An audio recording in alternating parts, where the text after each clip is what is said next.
बंदी छोड़ सतगुरु रामपाल जी परमेश्वर जी की जय हो। परम पिता परमात्मा सारी सृष्टि के रचनहार कुल मालिक असंख्य ब्रह्मांडों के स्वामी जगत गुरु तीनों लोकों में प्रवेश करके सबका भरण पोषण करने वाले राजाधीराज आत्माधार नाथों के नाथ देवों के देव महादेव सर्वेश्वर महेश्वर मृत्युंजय अजरो अमर आदि अनादि सनातनी प्रभु जगत पिता जगदीश्वर श्री श्री 1008 की उपाधि के वास्तविक अधिकारी अकाल मूर्त शब्द स्वरूपी राम वासुदेव सर्वगतम परम पूज्य प्रथम पूज्य परम संत परम पुरुष परम धनी परम दयालु सत्य कबीर हक्का कबीर अल्लाहु अकबर बाखबर अल्लाह ताला जगत के तारणहार जगत के मुक्तिदाता जगत के जगन्नाथ हारे के सहारे हिंदुओं के राम मुसलमानों के अल्लाह सिखों के वाहिगुरु ईसाइयों के मसीह दया के सागर दयानिधि करुणा के सागर करुणानिधि स्वयंभू परिभू संकट मोचन कष्ट हरण मंगल करण दुख भंजन अविगत कबीर निर्विकार निर्विषम परमात्मा अलय अलेख सतगुरु आदि अनादि सतगुरु असली मर्यादा पुरुषोत्तम असली राम असली कृष्ण असली घनश्याम असली मुरारी राजाओं के राजा महाराजाओं के महाराजा शहंशाहों के शहंशाह सम्राटों के सम्राट भगवानों के भगवान अल्लाहों के अल्लाह प्रभुओं के प्रभु मसीहाओं के मसीह सच्चे वाहिगुरु बाबाओं के बाबा पीरों के पीर सेठों के सेठ जगत सेठ सावलसा सेठ सर्वगुण संपन्न अनंत कोटि कलाओं के स्वामी अनंत कोटि ब्रह्मांडों के नायक योगियों में महायोगी ध्यानियों में महाध्यानी सिद्धों में परम सिद्ध ज्ञानियों में तत्व ज्ञानी ब्रह्म ज्ञानी महाज्ञानी परम ज्ञानी सर्वश्रेष्ठ ज्ञानी विज्ञानी युवा कबीर समृत कबीर असमवात अमित ओजा सच्चे रहनुमा करीम अल्लाह शुभान अल्लाह दुनिया के अंतिम पैगंबर 8 सितंबर 1951 से गांव धनाना जिला सोनीपत हरियाणा भारतवर्ष की पावन भूमि पे प्रकट रियल कल की भगवान श्री नारायण साकार हरि श्री बाबा साहेब नूर अनंत परमात्मा सच्चे दरवेश सच्चे बाखबर संत शिरोमणि सतगुरु रामपाल जी परमेश्वर जी के चरण कमल में साध संगति से जुड़े हुए देश विदेश से आप और हम सभी सत्सेवक भाई बहनों का अनंत कोटि दंडवत प्रणाम।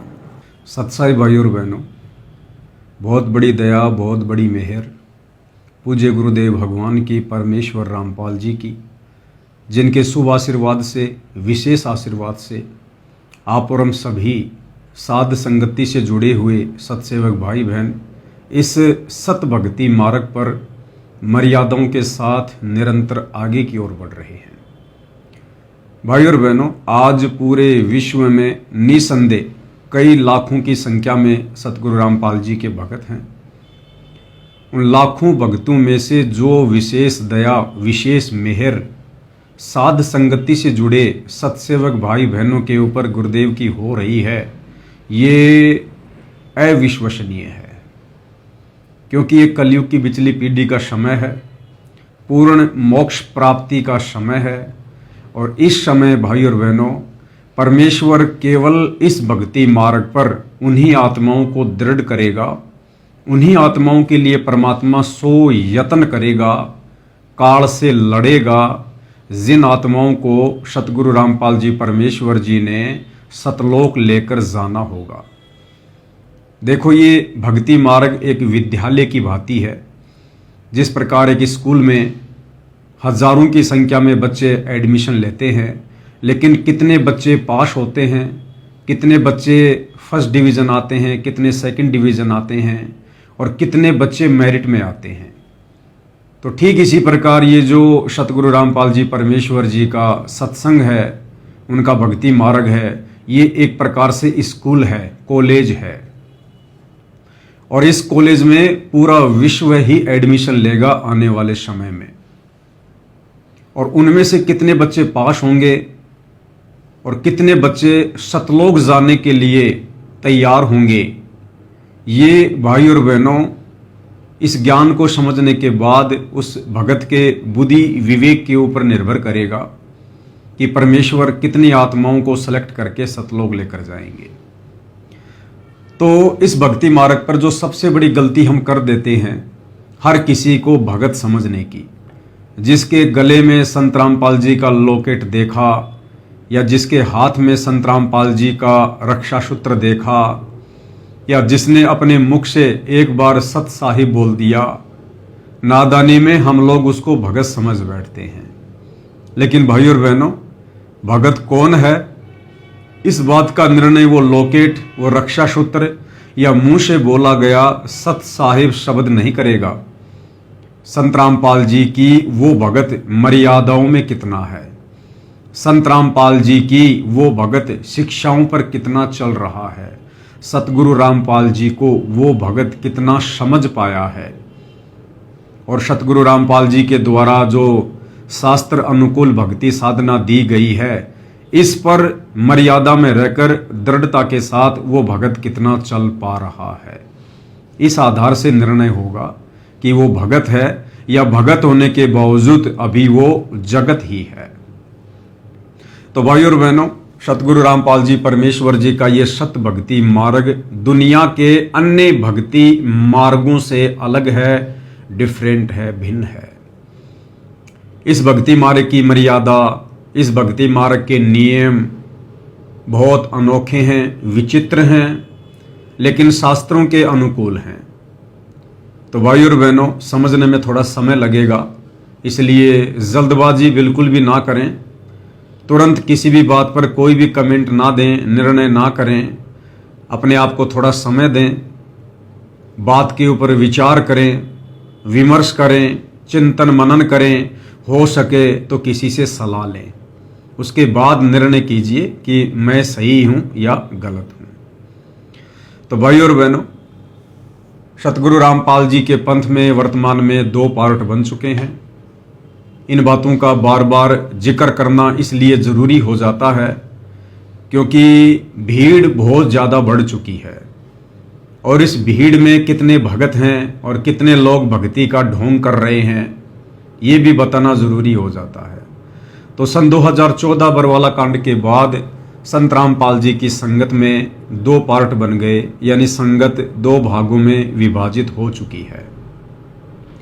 एक भाग जिसे सतलोक आश्रम के नाम से जाना जाता है, जिसमें संत रामपाल जी के बेटा बेटी, भाई बंधु, रिश्तेदार, ये कोऑर्डिनेटर वगैरह, आश्रम संचालक, ये लोग शामिल हैं जो अपने तरीके से, मनमुखी तरीके से, काल प्रेरित होकर भगत समाज की मर्यादा तोड़वाने वाले कर्म ही करते रहते हैं।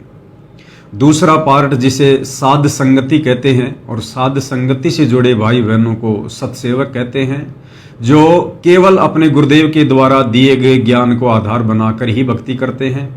देखा देखी भेड़ चाल में या गांधारी की तरह आंखों पर काली पट्टी बांधकर किसी कोऑर्डिनेटर के आदेशों को फॉलो करके भक्ति मार्ग पर नहीं चलते हैं। संत रामपाल जी के बेटा बेटी, भाई बंधु, रिश्तेदारों को आधार बनाकर भक्ति मार्ग पर नहीं चलते हैं। गुरुदेव ने हमें क्या शिक्षा दी है, क्या दीक्षा दी है, सत्संग में किस प्रकार से भक्ति नियम बताए हैं, मर्यादा बताई है, क्या क्या सावधानियां बताई हैं, उन तमाम बातों को आधार मानकर वर्तमान में उनकी गैर हाजिरी में घर को ही सतलोक आश्रम बनाकर और अपने गुरु को ही अपना इष्ट मानकर, आराध्य देव मानकर, कबीर देव मानकर हम मर्यादा में रहकर भक्ति करते हैं। अब भाई और बहनों, जब साध संगति से जुड़े भाई बहन अपने घर को सतलोक आश्रम बनाकर और अपने गुरुदेव भगवान को प्रसन्न करने के लिए, खुश करने के लिए, उनकी मेहर प्राप्त करने के लिए जो भक्ति साधना करते हैं, जैसे कि अपने पूज्य गुरुदेव भगवान को ही अपना इष्ट मानना, आराध्य देव मानना, कबीर देव मानना, अपने गुरु के अलावा हम अपने घर में और किसी फोटो को जगह नहीं देते हैं। हमने गरीबदास जी की फ़ोटो को, दादा गुरु जी की फ़ोटो को, दाढ़ी मूछ वाले नकली कबीर की फ़ोटो को, इन तमाम फोटोओं को हम साध संगति से जुड़े भाई बहनों ने घर से बाहर निकाल दिया है। हम केवल एकमात्र अपने गुरुदेव को ही दंडोत प्रणाम करते हैं, एकमात्र अपने गुरु का ही जयकारा लगाते हैं। गीता अध्याय 3 श्लोक 13 के अनुसार गुरु को इष्ट मानकर हम उन्हें भोग लगाते हैं, उसके बाद भोजन ग्रहण करते हैं। सुबह और शाम के समय गुरुदेव की वाणी के अनुसार कि पाती पंच पोहप कर पूजा, देव निरंजन और न दूजा, अपने गुरु को परमात्मा मानकर हम 5 दीपक वाली थाल के साथ गुरु की आरती उतारते हैं। अपने गुरु के ऊपर चवर करते हैं श्रद्धा भाव से, उन्हें परमेश्वर मानकर। घर घर में गुरुदेव भगवान के आसन लग गए हैं, बेड लग गए हैं। तो इन तमाम भक्ति क्रियाओं को देखकर, जो कि साध संगति में हो रही हैं। जो दूसरा पार्ट है सतलोक आश्रम वाले, तो सतलोक आश्रमों से जुड़े भाई बहन इन तमाम प्रकार की साध संगति से जुड़े भाई बहनों की भक्ति क्रियाओं को देखकर और अज्ञानता के चलते अपने मन में कुछ शंकाएं उत्पन्न कर देते हैं। हालांकि उनकी इच्छा करती है कि हम भी गुरु जी को भोग लगाएं, बहुत अच्छा लगता है, हम भी गुरुदेव भगवान की 5 दीपक वाली थाल के साथ प्रतिदिन आरती उतारें। क्योंकि जब साध संगति की वीडियो भाई बहन देखते हैं तो उनके अंदर एक हिलोर उठती है, उनकी आत्मा उन्हें कहती है कि तुम भी आरती उतारो, यही तो तरीका है गुरु को प्रसन्न करने का। लेकिन सतलोक आश्रम से जो संत रामपाल जी के परिवार वाले हैं, कोऑर्डिनेटर हैं, नामदान संचालक हैं, उन लोगों के डर के कारण, उन लोगों के दबाव के चलते बेचारी नादान संगत इन भक्ति क्रियाओं को करने में असमर्थ हो जाती है, डर जाती है, भयभीत हो जाती है। अब ये डर लगना, भयभीत होना भाई और बहनों, ये कहीं न कहीं ज्ञान की कमी को दर्शाता है। क्योंकि बेचारी नादान संगत को डरा दिया जाता है कि भाई पवन दास गुरुद्रोही है, गुरुजी ने उसको गुरुद्रोही घोषित कर रखा है, गुरुजी ने उसको पंथ से बाहर निकाल रखा है। अगर तुम पवन दास के वीडियो देखोगे या पवन दास के अनुसार भक्ति क्रिया करोगे तो तुम्हारी मर्यादा खंड हो जाएगी, तुम्हारा नाम खंड हो जाएगा, तुम्हें आश्रम में आने नहीं दिया जाएगा, तुम्हें दूसरा नाम सतनाम नहीं दिया जाएगा, तुम्हें भी गुरुद्रोही घोषित कर दिया जाएगा, तुम्हारे नाम का एक पीला पर्चा निकाल दिया जाएगा। तो इस प्रकार से बेचारी नादान संगत को डरा दिया जाता है, धमका दिया जाता है। लेकिन उन तमाम आत्मा इस बात को स्वीकार करती है कि हाँ, हमने भी गुरुदेव की आरती उतारनी चाहिए, गुरुदेव के ऊपर चवर करना चाहिए, अपने एकमात्र गुरुदेव भगवान का ही जयकारा लगाना चाहिए, गुरुदेव के चरणों की सेवा करनी चाहिए, गुरुदेव के घर में बेड लगाने चाहिए। लेकिन वो डर के मारे चुप हो जाते हैं। और उसके बाद वो क्या करते हैं, जब हम सत्सेवक भाई बहन लाइव आते हैं तो वो नादान संगत जो सतलोक आश्रम वालों के पीछे आंखों पर काली पट्टी बांध के चल रही है, वो कमेंट्स करती है कि भाई हमने गुरुजी के सत्संग में सुना है जिसमें गुरुजी ने कहा है कि ये दास जितना बताए केवल उतना ही करो, इससे ज्यादा अपना दिमाग मत लगाओ। अगर तुम्हें ज्ञान समझ में आ गया हो या इस बात का विश्वास हो गया हो कि ये दास जो कह रहा है बिल्कुल सत्य है। पहले आपको ये छोटा सा सत्संग जो वर्तमान में हिसार जेल से सतगुरु रामपाल जी विशेष संदेशों के माध्यम से भेज रहे हैं, आपको सुना देते हैं क्या कुछ गुरुदेव कह रहे हैं, सुनिएगा। तो जो दास कहे उतना ही करो, तुम अपनी बुद्धि कति छोड़नी पड़ेगी। ज्ञान समझ में आ गया होता है, ये विश्वास हो गया, वो दास जो बोलता सारी सच्ची है। आप अपने तर्क वितर्क अपने अज्ञान के द्वारा मन में सोच सकते हो ऐसा कैसे ऐसा कैसे, ये आपकी बालक बुद्धि है, इसको त्यागना होगा। तो भाई और बहनों, सत्संग आपने सुना जिसमें पूज्य गुरुदेव भगवान सतगुरु रामपाल जी कह रहे हैं कि दास जितना कहे उतना ही करो, अपना दिमाग मत लगाओ। अगर तुम्हें ज्ञान समझ में आ गया है तो, अगर तुम्हें यह विश्वास हो गया हो कि दास जो भी कहेगा सत कहेगा, तो केवल उतना ही करो, इससे ज्यादा नहीं। अब इस सत्संग को सुनकर और सतलोक आश्रम से जुड़े भाई बहन ये मतलब निकाल लेते हैं कि भाई गुरुजी हमें ये कह रहे हैं कि बच्चों, तुम्हारा गुरु तुम्हें जितना कहे केवल उतना ही करो, इससे ज्यादा अगर कोई और भगत या मेरा परिवार या कोऑर्डिनेटर तुम्हें अलग से कोई आदेश देता है तो उन बातों को बिल्कुल मत मानो, अन्यथा तुम्हारी मर्यादा खंडित हो जाएगी, तुम्हारा नाम टूट जाएगा, तुम काल के जाल में चले जाओगे। और इस सत्संग को आधार बनाकर फिर हम साध संगति से जुड़े सत्सेवक भाई बहनों को ब्लेम करते हैं कि भाई तुम साध संगति वाले गलत कर रहे हो, तुम लोग तो वो कर रहे हो जो पवनदास कह रहा है, जैसे गुरुदेव को भोग लगाना, गुरुजी की आरती उतारना, गुरुजी के ऊपर चवर करना, एकमात्र गुरुजी को ही दंडवत प्रणाम करना, एकमात्र अपने गुरु का ही जय जयकार करना, जयकारा लगाना, ये तमाम प्रकार की क्रियाएं जो तुम कर रहे हो ना, ये तुम पवन दास के कहे अनुसार कर रहे हो। जबकि गुरुजी क्या कह रहे हैं कि दास जितना कहे उतना ही करो, अपना दिमाग मत लगाओ। अगर तुम्हें ज्ञान समझ में आ गया है तो, यदि तुम्हें दास के ऊपर विश्वास है तो। अब भाई और बहनों, दो बातें हैं। सतगुरु रामपाल जी साक्षात पूर्ण ब्रह्म परमेश्वर हैं और पहली बार इन्होंने इस कलयुग की बिचली पीढ़ी में अपने मूल ज्ञान का, अपने तत्व ज्ञान का, इस विशेष ज्ञान का खुलासा किया है, प्रचार किया है। आज से पहले तो हम केवल अज्ञान ही सुन रहे थे। अब ये तत्व ज्ञान जैसे ही हमारी आंखों के सामने आया तो भाई और बहनों, ये तत्व ज्ञान इतना जल्दी एकदम से समझ में नहीं आता है। इस तत्व ज्ञान को समझने के लिए मजबूत भक्ति संस्कारों की जरूरत होती है। परमात्मा कहते हैं पिछले जन्म से होत हैं पूर्ण हंस मुराद, यानी पिछले जन्मों में आपने कहां तक की भक्ति की है, कितनी आपने अपने गुरुदेव की सेवा की है, कैसे आपने मर्यादा निभाई है, कैसा आपका आचार विचार व्यवहार, आपका चरित्र रहा है, उस आधार से आपको नेक्स्ट जन्म मिलता है। और ये निर्धारित होता है कि आप अब इस भक्ति को किस स्तर पर समझ पाएंगे, कितना समझ पाएंगे। इसलिए परमात्मा कहते हैं पिछले जन्म से होत हैं पूर्ण हंस मुराद। तो सतगुरु रामपाल जी ने वर्तमान में जो अनमोल ज्ञान दिया है, तत्व ज्ञान दिया है, ये जरूरी नहीं है कि उनसे नाम उपदेश लेने वाला हर भगत उनके तत्व ज्ञान को समझ जाएगा, उनके संकेतों को समझ जाएगा, उनके इशारों को समझ जाएगा, उनकी हर एक बात को समझ जाएगा। ये जरूरी नहीं होता है भाई और बहनों। एक क्लास में 50 बच्चे होते हैं, हर बच्चे के विचार अलग अलग होते हैं, हर बच्चे का सोचने समझने का ढंग अलग अलग होता है। परमात्मा भी कहते हैं कि जेता घट तेता मता, घट घट सोच विचार, कि जितने शरीर हैं, जितने मस्तिष्क हैं, उतने ही विचार हैं, तरह तरह के विचार उनमें उठते हैं।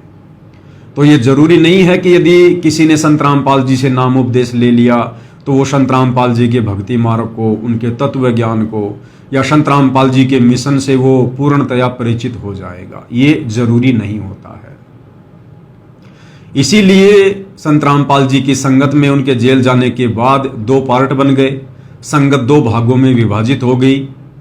जो साध संगति से जुड़े सत्सेवक भाई बहन हैं, वे वो हंस आत्माएं हैं जिनके पिछले जन्म जन्मांतरों के भक्ति संस्कार बहुत ही प्रबल हैं, बहुत ही मजबूत हैं, सुदृढ़ हैं, जो अपने गुरुदेव भगवान के संकेतों को समझने के योग्य हो चुके हैं कि गुरुदेव भगवान क्या कहना चाहते हैं, संकेत में क्या कुछ कह रहे हैं। उस सांकेतिक भाषा समझने के योग्य सत्सेवक भाई बहन बन चुके हैं। तो परमेश्वर ने उन तमाम आत्माओं को अलग छांट दिया, साध संगति से जोड़ दिया, और जो उनके भगत अभी उनके संकेतों को समझने के योग्य नहीं हुए हैं, वो अभी सतलोक आश्रमों से जुड़े हुए हैं।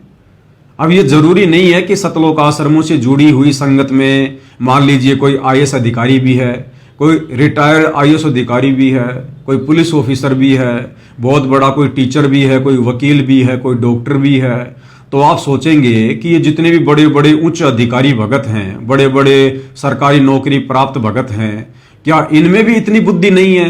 क्या इनके भक्ति संस्कार भी इतने मजबूत नहीं है कि ये अपने गुरुदेव के संकेतों को समझ सकें? बिल्कुल भाई और बहनों, अभी तक तो 1% भी नहीं है।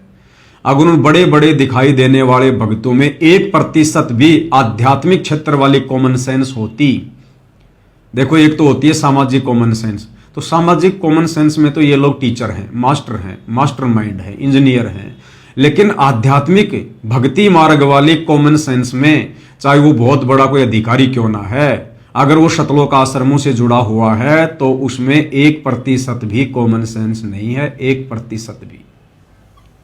तो भाई और बहनों, अब सतलोक आश्रमों से जुड़े वो भाई बहन फिर इस प्रकार के सवाल उठाते हैं कि भाई साध संगति वाले तो ये इस प्रकार की जो क्रिया कर रहे हैं, जो क्रिया कभी गुरुदेव ने करने को नहीं कही है, जैसे अपने गुरु को भोग लगाना, अपने गुरु के लिए बेड लगाना, अपने गुरु की आरती उतारना, एकमात्र अपने गुरु को दंडवत करना, एकमात्र अपने गुरु का जयकारा लगाना, भोजन के ऊपर संयम रखना, या जैसे विषय वासनाओं से दूर हो जाना। अगर मोक्ष चाहिए तो पहले जो हम पति और पत्नी के संबंध में थे, अब हमने भाई बहन के रिश्ते में आना पड़ेगा। बाहर का खाना खाना छोड़ना पड़ेगा। इन तमाम प्रकार की भक्ति क्रियाओं को जो केवल साध संगति में हो रही है, सतलोक आश्रमों से जुड़े नादान भाई बहन जब इन क्रियाओं को देखते हैं तो आत्मा तो स्वीकार करती है, लेकिन संत रामपाल जी के परिवार के दबाव में आकर अपने कोऑर्डिनेटरों के डर के मारे बेचारे इन क्रियाओं को करने से डरते हैं और फिर कमेंट्स करते हैं कि तुम लोग जो कुछ कर रहे हो वो तो पवन दास कह रहा है, गुरुजी नहीं कह रहे। गुरुजी ने तो कह दिया कि दास जितना कहे उतना ही करो, अपना दिमाग मत लगाओ। अगर तुम्हारे ज्ञान समझ में आ गया है तो, अगर तुम्हें यह विश्वास हो गया हो कि दास जो कह रहा बिल्कुल सत्य है। ऑडियो एक बार फिर से सुन लो भाई और बहनों, ताकि आगे का वीडियो आप अच्छे से समझ सको। सुनिए। तो जो दास कहे उतना ही करो तुम, अपनी बुद्धि कति छोड़नी पड़ेगी। ज्ञान समझ में आ गया होता है, ये विश्वास हो गया वो दास जो बोलता सारी सच्ची है। आप अपने तर्क वितर्क अपने अज्ञान के द्वारा मन में सोच सकते हो ऐसा कैसे ऐसा कैसे, ये आपकी बालक बुद्धि है, इसको त्यागना होगा। अब भाई और बहनों, तत्वदर्शी संत के सत्संग इतने सामान्य नहीं होते हैं कि आम भगत उनको समझ सके, उनको पकड़ सके कि संत अपने सत्संग के माध्यम से क्या कहना चाहता है। अब ये जो आपने विशेष संदेश सुना संत रामपाल जी का, अब भाई और बहनों, सतलोक आश्रम वालों के लिए इस सत्संग के मायने अलग हैं और साध संगति से जुड़े भाई बहनों के लिए इस सत्संग के मायने अलग हैं। जैसे गुरुदेव अपने सत्संगों में कहते हैं कि दास जब सत्संग करता है तो सुनने वाले जो श्रोता होते हैं वो नए भी होते हैं और पुराने भी होते हैं। तो उसी एक सत्संग को जो समान रूप से किया जा रहा है, वो नए भगत तो अपने हिसाब से पकड़ लेते हैं और जो पुराने भगत हैं वो अपने हिसाब से उसका अर्थ निकाल लेते हैं कि गुरुजी कहना क्या चाह रहे हैं। तो भाई और बहनों, ठीक इसी प्रकार वर्तमान में इसार जेल से जो विशेष संदेश सतगुरु रामपाल जी बाहर भेज रहे हैं, ये वाले सत्संग तो बहुत ही ज्यादा वीवीआईपी हैं, वीवीआईपी। इन सत्संगों को, इन विशेष संदेशों को समझना हर भगत के बस की बात नहीं है। विशेषकर सतलोक आश्रमों से जुड़े भाई बहनों के बस की बात तो बिल्कुल भी नहीं है। अगर इन सत्संगों को भी किसी ने समझा है तो केवल सत्सेवक भाई बहन है। तो जिस सत्संग को सुनाकर सतलोक आश्रम से जुड़े भाई बहन साध संगति से जुड़े भाई बहनों को ब्लेम करते हैं कि तुम तो पवन दास के अनुसार कर रहे हो, ऐसा बिल्कुल भी नहीं है। देखो भाई और बहनों, इस सत्संग को गुरुदेव ने दो प्रकार से समझाया है। सतलोक आश्रम से जुड़े नादान भगत भाई बहनों के लिए, नादान भगत भाई बहन मैं क्यों कह रहा हूं, क्योंकि जो भगत अपने गुरु को मानुष मानता है, अपने जैसा एक व्यक्ति मानता है, इंसान मानता है, मां के गर्भ से जन्म लेकर आया हुआ एक व्यक्ति मानता है, वो भगत नादान भगत की श्रेणी में होता है। जो अपने गुरु को इष्ट नहीं मानता, अपने गुरु को अपना आराध्य देव नहीं मानता, या अपने गुरु के अलावा किसी और को परमात्मा मानता है, तो वो नादान भगत की कैटेगरी में होता है। और ये सारे के सारे अवगुण सतलोक आश्रमों से जुड़े भाई बहनों में भरे पड़े हैं। क्योंकि सतलोक आश्रमों से जुड़े भाई बहन अपने गुरु को परमात्मा नहीं मानते। अगर अपने गुरु को परमात्मा मानते तो उन भक्तों के घरों में, उनके दरबार में, उनके गले के लॉकेट में और इन सतलोक आश्रमों में फिर गुरु के अलावा किसी और की फोटो नहीं होनी चाहिए। जैसे दाढ़ी मूछ वाले कबीर की फोटो, अगर आपने गुरु को कबीर मान लिया, इष्ट मान लिया, भगवान मान लिया, फिर दाढ़ी मूछ वाला कबीर कौन है भाई? फिर गरीबदास जी कौन है? फिर दादा गुरु जी कौन है? फिर पंडित चिदानंद जी कौन है, जिनकी फोटोएं आप अपने घरों पर रखते हो, अपने दरबार में रखते हो, जिन फोटोओं के आगे आप दंडवत करते हो, जोत जलाते हो, खड़े होकर आरती करते हो, फिर वो कौन है? परमात्मा तो एक है, भगवान तो एक है, इष्ट देव तो एक है। तो सतलोक आश्रमों से जुड़े भाई बहन अभी भी अपने गुरु को परमात्मा नहीं मानते। तो ये जो विशेष संदेश है जिसमें गुरुदेव कह रहे हैं कि आप उतना ही करो जितना दास कह रहा है, तो सतलोक आश्रम से जुड़े भाई बहनों के लिए संत रामपाल जी का यह कहना है कि ए नादान प्राणियों, गुरु को मानुष मानने वाले भक्तों, तुम केवल उतना ही करो जितना तुम्हारा गुरु कह रहा है, ये दास कह रहा है। संत रामपाल जी अपने आप को दास कहकर संबोधित कर रहे हैं कि ये दास जितना कह रहा है तुम उतना ही करो। क्यों?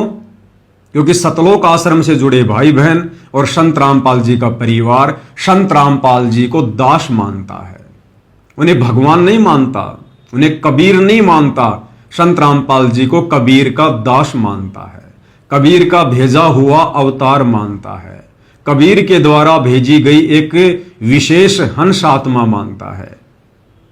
इसलिए संत रामपाल जी सतलोक आश्रमों से जुड़े भाई बहनों को ये कह रहे हैं, अपने आप को दास कहते हुए, कि ये दास यानी तुम्हारा गुरु जितना कह रहा है तुम उतना ही करो।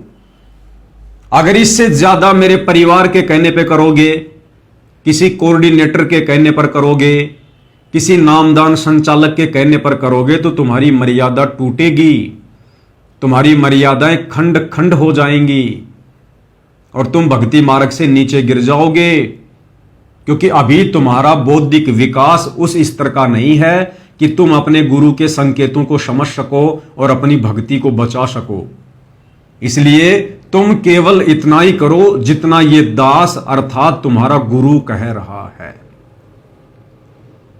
लेकिन भाई और बहनों, आश्रमों से जुड़े भाई बहन उतना भी नहीं कर रहे जितना कि इसार जेल से संत रामपाल जी कह रहे हैं। संत रामपाल जी के इस सत्संग की भी ढंग से पालना आश्रमों से जुड़े भाई बहन नहीं कर रहे हैं। अगर करते तो बताओ फिर संत रामपाल जी ने कब कहा कि भाई धनाना गांव में संगत के दान धर्म से तकरीबन 1 करोड़ रुपए की लागत से एक बैडमिंटन खेलने का स्टेडियम बना दो, ताकि धनाना गांव के बच्चे बैडमिंटन खेलें, अपना समय बर्बाद करें, अपने श्वासें बर्बाद करें। बताओ संत रामपाल जी ने किस सत्संग में कहा, किस पुस्तक में कहा, या सतलोक आश्रम के अंदर आने वाले किस ऑडियो वीडियो में कहा? कब कहा संत रामपाल जी ने कि बैडमिंटन का स्टेडियम बनाना चाहिए? तो ये नादान संगत तो उतना भी नहीं कर रही जितना गुरु इनको आदेश दे रहा है। फिर इन्होंने क्या किया? हरियाणा के जाट आरक्षण में लाखों भक्तों को बैठा दिया। भक्तों के ज्योति पाठ और दान का पैसा जाट आरक्षण संघर्ष समिति को चंदे के रूप में दिया गया। हम जाट आरक्षण में मैं अध्यक्षता रोहतक जिले का, जब इसने हमारे साथ महाराज ने साथ दिया था तो इसने मारते ही 25 लाख रुपए दिए थे उस टाइम पे। गद्दी छोड़ सदगुरु रामपाल जी भगवान जी की जय हो। जब हम दिल्ली कूच करने खातिर तैयार हुए, 19 तारीख का संदेश आ गया, भाई आ जाओ फैसला होगा। जब महाराज जी ने बहादुरगढ़ में बैंकेट हॉल में 2 हॉल में 3-3 ट्रेली गुलदाना बना दिया था। गद्दी छोड़ सदगुरु रामपाल जी भगवान जी की जय हो। भाई दिल्ली जो खाना खर्चा होगा तुमने कोई जरूरत नहीं, हम अपने दौरे कराएंगे। संत रामपाल जी ने जो आपको समर्थन दिया, इस बारे में आपकी क्या राय है? हमारा संत रामपाल जी को और उसकी संगत को बहुत बहुत धन्यवाद। और उन्होंने हमें आज 11 लाख रुपए चंदा देकर भी आंदोलन में भी मदद की। अब बताओ संत रामपाल जी ने कौन से सत्संग में कहा कि हमने किसी आरक्षण का समर्थन करना चाहिए? कौन सी पुस्तक में लिखा है कि हमने किसी के धरने पर जाकर बैठना चाहिए? या हिसार जेल से आने वाली किस ऑडियो वीडियो में कहा कि जाट आरक्षण का समर्थन मैंने किया था? बच्चों, मैंने तुम्हें कहा था कि तुम वहां जाकर बैठो। तो सतलोक आश्रमों से जुड़े भाई बहन तो वो भी नहीं कर रहे, उतना भी नहीं कर रहे जितना उनका गुरु उन्हें कह रहा है। राजस्थान का गैंगस्टर आनंदपाल सिंह जो पुलिस एनकाउंटर में मारा जा चुका है, राजपूत समाज उसको शहीद का दर्जा दिलवाने के लिए, उसके एनकाउंटर की सीबीआई जांच करवाने के लिए राजपूत करणी सेना के साथ मिलकर राजस्थान के अजमेर में और हरियाणा के भिवानी में बहुत बड़ी रैलियों का आयोजन किया करते थे। और उन रैलियों में सतलोक आश्रम से जुड़े संत रामपाल जी के परिवार ने, कोऑर्डिनेटरों ने नादान संगत को हजारों की संख्या में बैठा दिया। और राजस्थान के अजमेर की राजपूत करणी सेना की रैली में तो सतलोक आश्रम सोजत वालों ने 5 लाख रुपए भी चंदे के रूप में दिए। जयपुर में सरकार ने वादा किया था और उसके लिए भी मैं समर्थन पत्र लेके पहुंचा था। प्रेस कॉन्फ्रेंस में वो समर्थन पत्र हमने सौंपा था कि फर्जी एनकाउंटर की सीबीआई जांच का संत रामपाल जी के लाखों अनुयायी समर्थन करते हैं।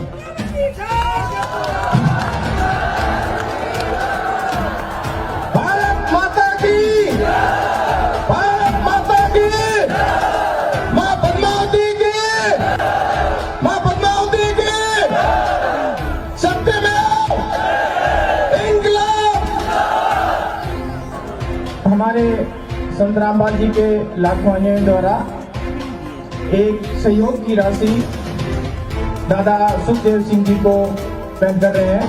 5 लाख का सहयोग दादा सुखदेव जी को पेश कर रहे हैं।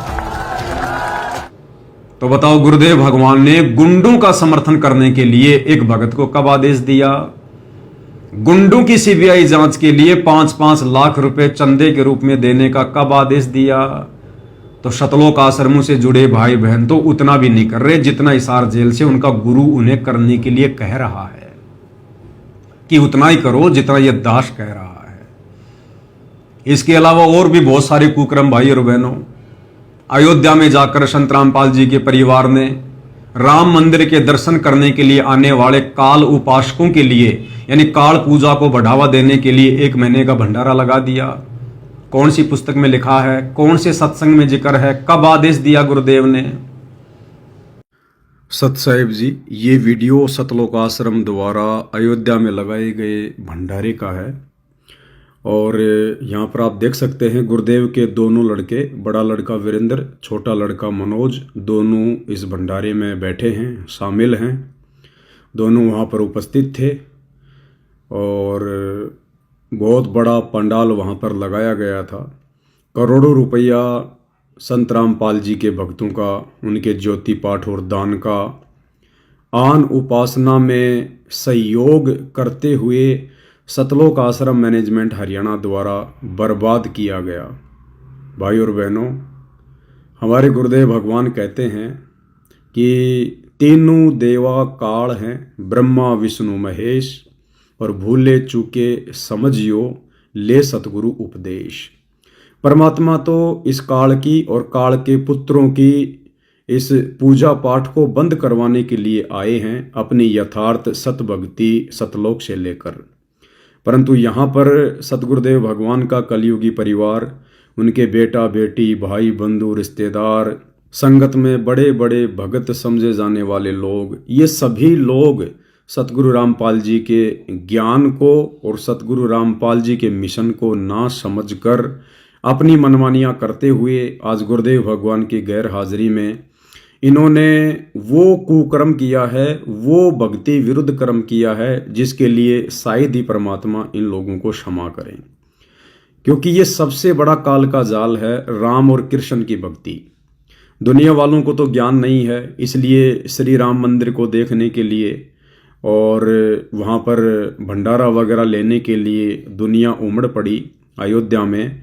लेकिन सतगुरु रामपाल जी के परिवार को तो इस बात का पता था कि हमारे गुरुदेव भगवान तो श्री राम और श्री कृष्ण की पूजा के बिल्कुल विपरीत हैं, विरुद्ध हैं। वे तो श्री राम और श्री कृष्ण की अन्य 33 करोड़ देवी देवताओं की पूजा पाठ को बंद करवाना चाहते हैं। यही तो उनका मिशन है कि पूरा विश्व कबीर परमेश्वर की भक्ति करे, सतगुरु रामपाल जी से उपदेश ले। लेकिन इसके बावजूद भी इन लोगों ने अपने धार्मिक धंधे को बनाए रखने के लिए, क्योंकि भाई और बहनों, इन लोगों को पता है यदि हमने बीजेपी सरकार का समर्थन नहीं किया तो हमारा धार्मिक धंधा नहीं चल पाएगा, हमारे सतलोक आश्रम नहीं चल पाएंगे। इसलिए ये लोग बीजेपी नेताओं की चापलूसी करते हैं, नेताओं को खुश करने का प्रयास करते हैं और इस प्रकार के कार्यक्रम रखकर देवी देवताओं के निमित्त आन उपासना में सहयोग करते हुए ये अपने कार्यों को बीजेपी सरकार के ध्यान में लाना चाहते हैं कि जी देखो हम बीजेपी सरकार के साथ में हैं, हम श्री रामचंद्र जी की भक्ति के खिलाफ नहीं हैं, अयोध्या में जो श्री राम मंदिर बना है हम उसके खिलाफ नहीं हैं, ताकि बीजेपी सरकार हमसे खुश रहे और हमारा धार्मिक धंधा इसी प्रकार से चलता रहे। उसके लिए चाहे परमात्मा की मर्यादा टूटे, चाहे भक्ति नष्ट हो, चाहे भगत भाई बहनों के दान का दुरुपयोग हो, चाहे भगत भाई बहनों की मर्यादा टूटे, इन्हें इन बातों से कोई लेना देना नहीं, क्योंकि ये सभी लोग जो गुरुदेव के परिवार वाले हैं, बड़े बड़े कोऑर्डिनेटर हैं, ये सभी लोग पहले से ही काल की गोद में बैठे हुए हैं। इन्हें सतगुरु की भक्ति से और मर्यादाओं से कोई मतलब नहीं है। इनकी बुद्धि अभी परमेश्वर के तत्व ज्ञान को समझने योग्य नहीं हुई है। तो बाकी संगत से हमारी प्रार्थना है कि बाकी संगत तो कम से कम अपने परमात्मा के मिशन को समझे। अरे यदि हम लोग इसी प्रकार से आन उपासना में भंडारे लगा के सहयोग करते रहेंगे तो भाई भला दुनिया आन उपासना कैसे छोड़ेगी, क्यों छोड़ेगी, क्यों सतगुरु रामपाल जी की भक्ति की तरफ अग्रसर होगी। अपने खुद के भगत भाई बहनों को तो नीचे जमीन पर बैठाकर भंडारा करवाते हैं और यहाँ इन जगत वालों को कैसे टेबल कुर्सी वगैरह लगाकर, इनको बूफे लगाकर भोजन करवाया जा रहा है। ये भी इनके दोगले चरित्र को दर्शाता है। तो भाई और बहनों, ज्योति पाठ का पैसा आपका और आप ही का जूता आप ही के सिर पर मारा जा रहा है। आप ही के दान धर्म का सरेआम आपके कर्म फुड़वाने के लिए दुरुपयोग किया जा रहा है। अयोध्या में भंडारा लगाना काल के पुत्रों के निमित्त, ये मैं समझता हूँ सतगुरु रामपाल जी परमेश्वर जी के सर में इन लोगों ने जूते मारे हैं। अब आप कितने लोग अपने गुरुदेव भगवान के सर में जूते मारने के पक्ष में हैं, अब ये आप देखिएगा, अपने बुद्धि विवेक से देखिएगा। आगे आप लोगों ने क्या करना है आप स्वयं निर्णय लें। आपको भक्ति करनी है या भक्ति के नाम पे ड्रामेबाजी करनी है और अपने दान धर्म का दुरुपयोग करवाकर आपको अपने कर्म फुड़वाने हैं, या फिर जब तक गुरुदेव भगवान हिसार जेल से नहीं आते हैं तब तक घर बैठकर अपनी भक्ति करें, ज्ञान को आधार बनाएं, गुरु को भगवान माने, साथ संगति की वीडियो देखते रहें।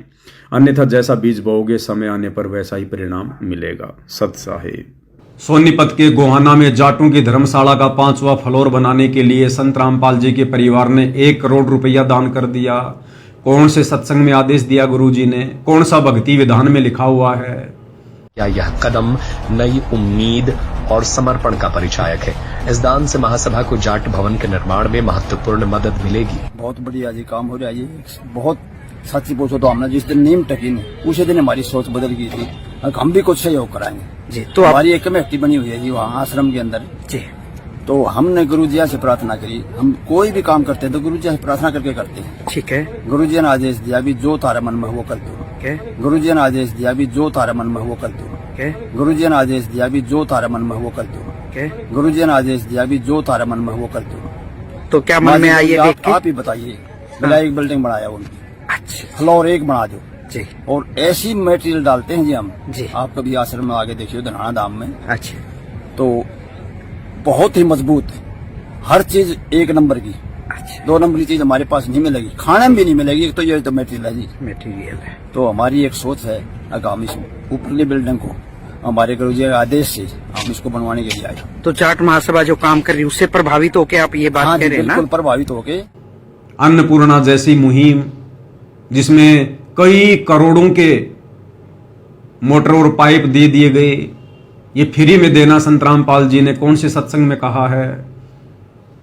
कई जगत वालों के 15-15 लाख में 10-10 लाख में मकान बना दिए गए। संत रामपाल जी ने कौन से सत्संग में कहा है कि आपने इस प्रकार से लोगों के मकान बनाने हैं। संत रामपाल जी तो भिखारी को भी 1 नया रुपया देने से मना करते हैं, भिखारी को भी मकान बनाकर देने से मना करते हैं, भिखारी को भी जा जाकर भोजन खिलाने से मना करते हैं। अगर आप परोपकार करना चाहते हैं, आपके दिल में दया है प्राणियों के प्रति, तो मानव शरीरधारी प्राणी को मनुष्य जीवन प्राप्त करवा दे। बुरा वो भी नहीं है जैसे एक पक्षी है, अपने घर पर दाने डाल दो, कुत्ता आता है रोटी डाल दो, अपने ही घर पर डालो, कहीं विशेष स्थानों पर मत भटको, ये व्यर्थ है। और अतिथि आता उसको भोजन करवा दो, कोई भी मांगने वाला आता उसको मत दो, उसको पैसा मत दो, कई भक्त कहते हैं ये तो फिर हमारे दिल में दया खत्म हो जाएगी यदि हम भिखारी को पैसा नहीं देंगे।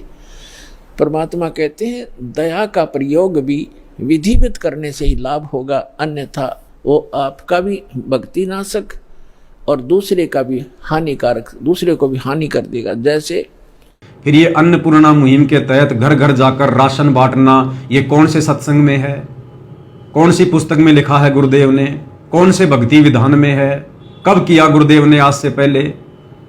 तो शतलोक आश्रमों से जुड़े भाई बहन, जो साध संगति से जुड़े भाई बहनों को ब्लेम करते हैं, उनको जरा अपनी गिरेबान में झांक लेना चाहिए कि तुम क्या कर रहे हो वर्तमान में।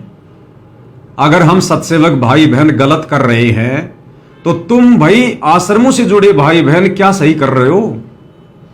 अरे नादानो, तुम तो अपने गुरुदेव की उन बातों को भी फॉलो नहीं कर रहे जो बातें गुरुदेव तुम्हें कह रहे हैं। हम सत्सेवकों ने कम से कम तुम्हारी तरह इतनी नादानी दिखाकर, मूर्खता दिखाकर गुरु को नाराज तो नहीं किया। हमने स्टेडियम बनाने में किसी का सहयोग नहीं किया, हमने मकान बनाने में किसी का सहयोग नहीं किया, हमने किसी भी भंडारे में जो जगह जगह जाकर लगाए जाते हैं उन भंडारों में हमने सहयोग नहीं किया। 2019 में आश्रम वालों ने कांग्रेस को वोट डलवा दिए, हमने सहयोग नहीं किया। 2024 में बीजेपी को वोट डलवा दिए, हमने सहयोग नहीं किया। परशुराम की जयंती में सतलोक आश्रम वालों के द्वारा नादान भक्तों को बैठा दिया गया, हमने तो सहयोग नहीं किया। हरियाणा के मुख्यमंत्री की रैली में, भारत के प्रधानमंत्री की रैली में सतलोक आश्रम से भक्तों को बसों में बैठा बैठा कर भीड़ के रूप में भेज दिया जाता है। हम सत्सेवक भाई बहनों ने तो इस प्रकार से कोई नादानी नहीं दिखाई, कोई मूर्खता नहीं दिखाई, और फिर उल्टा हमारे को ब्लेम कर रहे हो कि तुम सत्सेवक गलत कर रहे हो, जबकि सारी भक्ति विरुद्ध क्रिया और गलत काम आप सतलोक आश्रमों से जुड़े भाई बहन संत रामपाल जी के परिवार के पिट्ठू बनकर भेड़ चाल में चलकर कर रहे हो। तो भाई अपनी गिरेबान में जरा झांक कर देखो कि आप लोग जो भक्ति क्रिया कर रहे हो, क्या ये क्रिया गुरु को प्रसन्न करने वाली है? क्या इन तमाम भक्ति विरुद्ध क्रियाओं को करने से तुम्हारा गुरु नाराज नहीं होगा? क्या तुम्हारी मर्यादा खंडित नहीं हो रही है? क्या सतलोक आश्रम मैनेजमेंट हरियाणा तुम्हें काल के जाल में नहीं फैला रहा है और कहते हैं कि तुम सत्सेवक गलत कर रहे हो?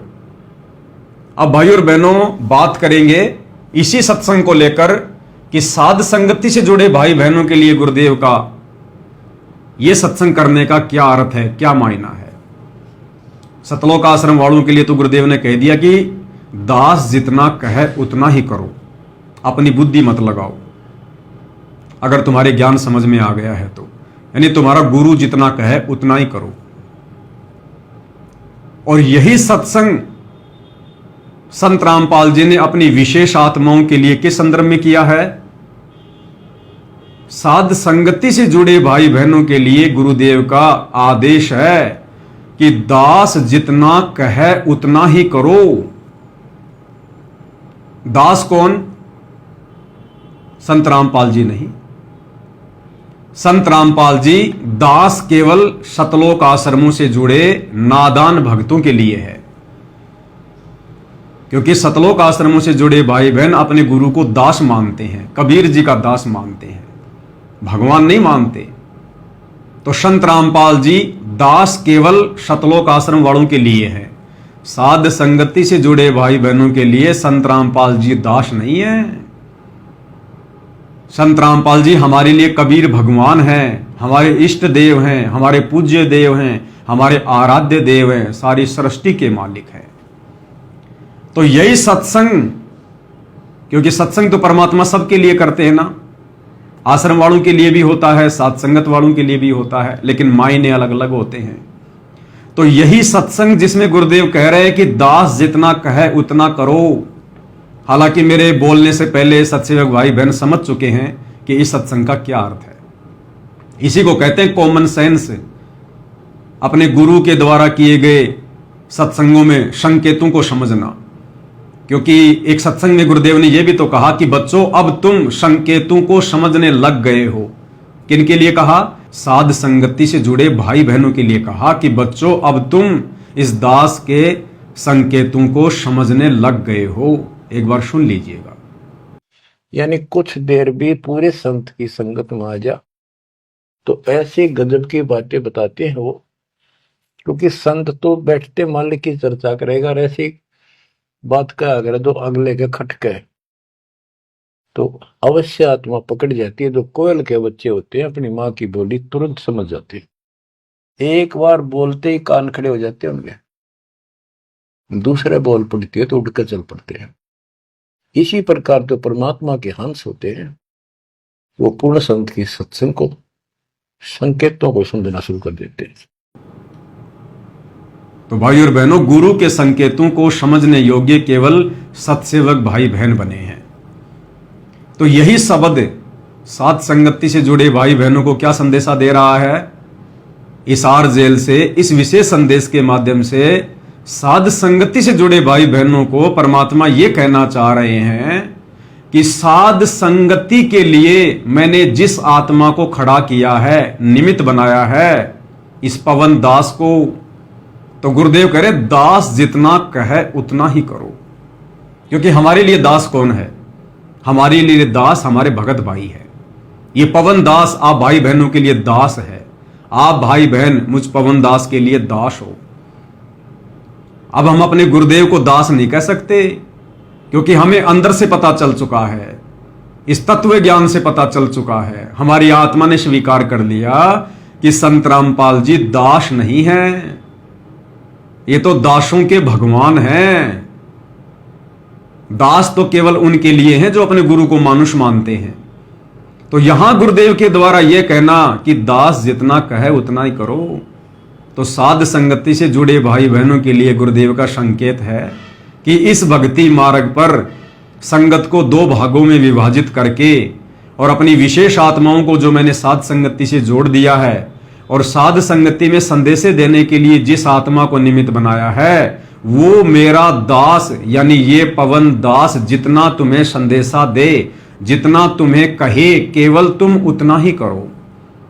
भजन करे राम दुहाई रे, भजन करे राम दुहाई रे। गरीबदास जी आंखों में आंसू भर के लिखवाया करते, देखिए बूंदी बने गिर गिला काल न कैसे गुमराह कर रखे बच्चे भगवान के। इनकी आंख नहीं खुलती निकम्या की, परमात्मा आकर चले गए मैं लाग राकण। इब्दास को सेवा दे रखी रहा और क्यों कर समझावा तो वो कौन सी भाषा बोला न बताओ। परमात्मा आकर चले गए मैं लाग राकण। इब्दास को सेवा दे रखी रहा और क्यों कर समझावा तो वो कौन सी भाषा बोला न बताओ। परमात्मा आकर चले गए मैं लाग राकण। इब्दास को सेवा दे रखी रहा और क्यों कर समझावा तो वो कौन सी भाषा बोला न बताओ। कित फंसका बैठिए तुम आँख खोल लो, पता मेरा के लागू हो तो क्या भगवान के लगते थे, फिर सब कुछ लगते हो तो मितांबर मिट रहे तुम्हारे लिए। यानी वो सब कुछ तो हमने करना ही करना है जो हमारे गुरुदेव ने सत्संगों में कह रखा है। वो भक्ति क्रिया, वो नियम मर्यादा, वो तो सारी हमने निभानी है। इसके अलावा गुरु की मेहर प्राप्त करने के लिए जो भक्ति क्रिया करनी होती है, गुरु का विशेष आशीर्वाद प्राप्त करने के लिए, गुरु की विशेष रजा प्राप्त करने के लिए, जिस मेहर के बिना हम शतलोक नहीं जा सकते। क्या कहते हैं गुरुदेव? इन बाता के पाइए कर सतगुरु नजर निहाल, राजी कर सतगुरु रूठेनु। तो सतगुरु की विशेष मेहर प्राप्त कैसे होती है? एक छोटा सा सत्संग आपको सुनाते हैं जिसमें गुरुदेव क्या कह रहे हैं। खाली गुरु से नाम लेकर भक्ति करने से गुरु की विशेष मेहर, विशेष आशीर्वाद प्राप्त नहीं होता। विशेष मेहर प्राप्त करने के लिए क्या करना पड़ेगा, ये छोटा सा सत्संग आपको बताएगा, सुनिए। कहते हैं तुम्हारा जो कल्याण कैसे होगा कि सतगुरु जो तत्वदर्शी संत है उसको नजर निहाल कर के इतना उनके अनुसार उनके मर्यादा में चल के वो तेरे ऊपर गदगद हो जाए। वो संत के मेरी प्यारी आत्मा परमात्मा को पाने के रास्ते पर बिल्कुल सही चल रही है। तो अंदर से जो एक हिलोर आती है संत के अंदर से, जिस भक्त की, जिस बहन भाई की क्रियाओं से जो प्रसन्न हो जाता है कि सही मर्यादा में चला, तो वो जो एक रजा आती है उसके बाद फिर एक उसके प्रति एक कसक जाती है कि बहुत अच्छी, और परमात्मा अपने बच्चे पर मेहर रखना, ऐसे ही चले। तो वो एक आशीर्वाद आपको एक्स्ट्रा मिलता है जिसको ग्रेस मार्क कहते हैं। तो यहां कहते हैं इन बातों के पाइए कर सतगुरु नजर निहाल है। मान ले तन ज्ञान भी हो गया कैसे ऐसे होता तो, और सतगुरु नजर निहाल हुआ नहीं, तुझे सार नाम और फिर सार शब्द मिला नहीं तो भी बात बिगड़ेगी। इसलिए ये कल्याण कहती है बातें कहन सुन की ना है, कर पाड़ने की है। तो भाई और बहनों, सत्संग आपने सुना कि किस प्रकार से हम गुरु को पहले प्रसन्न करें, और जब गुरु प्रसन्न हो जाएगा उसके बाद गुरु अपना विशेष आशीर्वाद उस आत्मा के प्रति छोड़ता है। एक विशेष मेहर, एक विशेष रजा सतगुरुदेव से उस भगत के प्रति जाती है। उस मेहर को प्राप्त करने से, जिसको ग्रेस मार्क भी कहते हैं, उसको प्राप्त करने से भाई और बहनों हमारा स्थायी रूप से सतलोक में निवास होगा। इसलिए गुरुदेव भगवान साध संगति से जुड़ी आत्माओं को संदेशा दे रहे हैं इस सत्संग के माध्यम से कि दास जितना कहे उतना ही करो। यानी भक्ति मार्ग पर हमने वो तमाम क्रियाएं तो करनी है, वो तमाम मर्यादा तो निभानी है जो हमारे गुरुदेव ने हमें सत्संगों में बता दी हैं, समझा दी हैं। इसके अलावा साध संगति में इस पवन दास के द्वारा गुरु की मेहर प्राप्त करने के योग्य बनने के लिए, गुरु को प्रसन्न करने के लिए जो एक्स्ट्रा भक्ति क्रिया करनी है, उसके विषय में गुरुदेव कह रहे हैं कि दास जितना कहे उतना ही करो। अगर तुम्हें ज्ञान समझ में आ गया है तो, अगर ये बात तुम्हारे समझ में आ गई हो कि दास जो कहेगा सही कहेगा, अगर तुम्हें विश्वास हो गया हो कि दास जो कहेगा सही कहेगा, कि भाई तुम कितने वर्षों से साथ संगति से जुड़े हो और पवन दास तुम्हें कब से संदेश दे रहा है, कितने वीडियो बना चुका है, कितनी पुस्तकों पे वीडियो बना चुका है। क्या संगत में और कोई भगत नहीं था जो गुरुदेव के द्वारा लिखी गई पुस्तकों पर वीडियो बनाए, या गुरुदेव के सत्संगों के ऊपर 4-4 घंटे की साथ संगति करके किसी को समझाए? क्या कोई भगत नहीं था? तो सतगुरु रामपाल जी ने इस दास को साध संगति के निमित्त कर्ता के रूप में खड़ा किया, एक नौकर के रूप में, एक सेवक के रूप में खड़ा किया, और दास को माध्यम बनाकर परमात्मा ने सारी भक्ति क्रिया साध संगति से जुड़े भाई बहनों को समझवाई, गुरु की मेहर प्राप्त करने वाली। जैसे सर्वप्रथम साध संगति से शुरू हुआ कि भाई हम अपने गुरु को अपने जैसा मानुष मानना छोड़ दें। सबसे पहले साध संगति में ही सतगुरु रामपाल जी का 8 सितंबर के दिन प्रकट दिवस मनाना शुरू हुआ। उसके बाद से सतलोक आश्रम वालों ने 8 सितंबर का दिन मनाना शुरू किया, उनके जन्मदिन के रूप में, ना कि प्रकट दिवस के रूप में। तो सबसे पहले संदेशा किसके माध्यम से दिया गया? साध संगति के माध्यम से। सबसे पहले कबीर का जून के महीने में प्रकट दिवस मनाना, यह कहां से बंद हुआ? साध संगति के माध्यम से। क्योंकि जब गुरु को प्रकट हुआ मान लिया, गुरु को परमात्मा मान लिया, फिर उस नकली कबीर दाढ़ी मूंछ वाली फोटो का प्रकट दिवस क्यों मनाएंगे? तो वो भी साध संगति के माध्यम से बंद हुआ। उसके बाद अपने गुरुदेव भगवान की आरती, यदि आप स्वस्थ हैं, समय है, तो खड़े होकर कीजिए।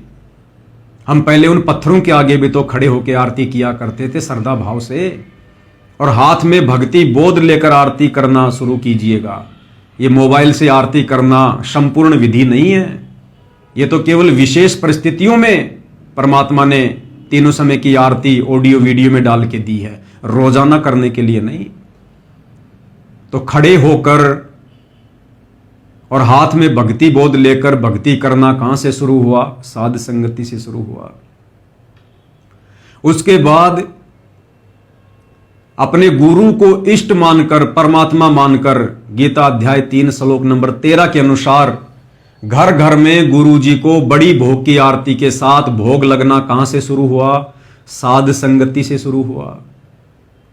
उसके बाद अपने गुरु को अपना इष्ट मानकर, परमात्मा मानकर, और जो संकेत गुरुदेव ने संध्या आरती की शुरुआत में छुपा रखा है कि पांति पंच पोहप कर पूजा, देव निरंजन और न दूजा, यानी अपने गुरु को अपना इष्ट मानकर और 5 दीपक वाली थाल के साथ उनकी आरती उतारनी चाहिए। यह संकेत आपको कहां से मिला? इसकी शुरुआत कहां से हुई? साध संगति से हुई।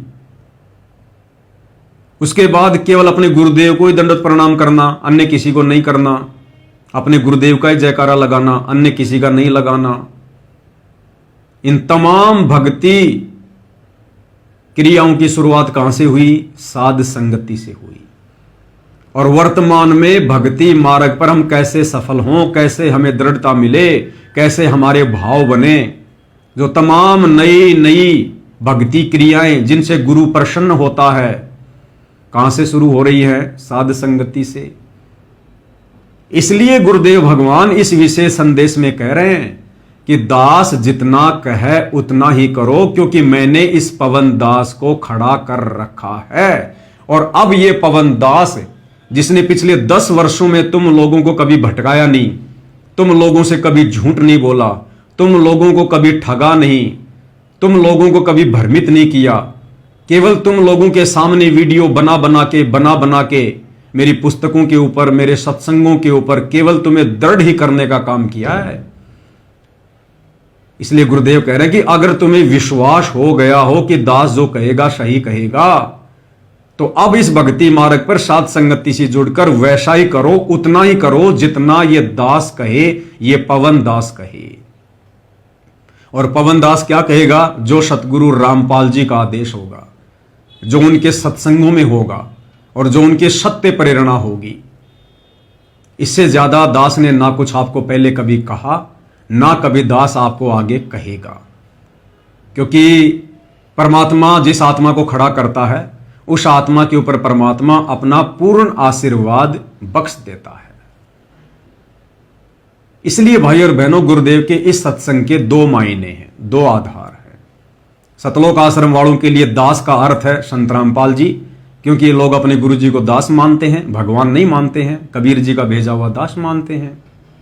और साध संगत वालों के लिए दास का अर्थ है ये पवन दास, आप सत्सेवक भाई बहनों का नौकर, आप लोगों का सेवक, जो सतगुरुदेव के आदेश से आप लोगों की सेवा में हमेशा हाजिर रहता है।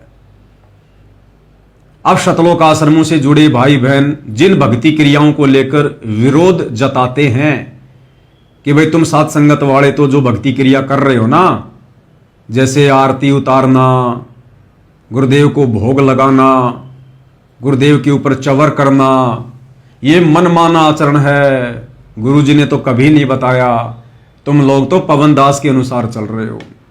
तो भाई और बहनों, आप और हमें तो पता चल ही गया है कि हम पवन दास के अनुसार चल रहे हैं, या पवन दास जो गुरुदेव के सत्संगों के अनुसार बताता है, भक्ति मार्ग के अनुसार बताता है, हम वो कर रहे हैं।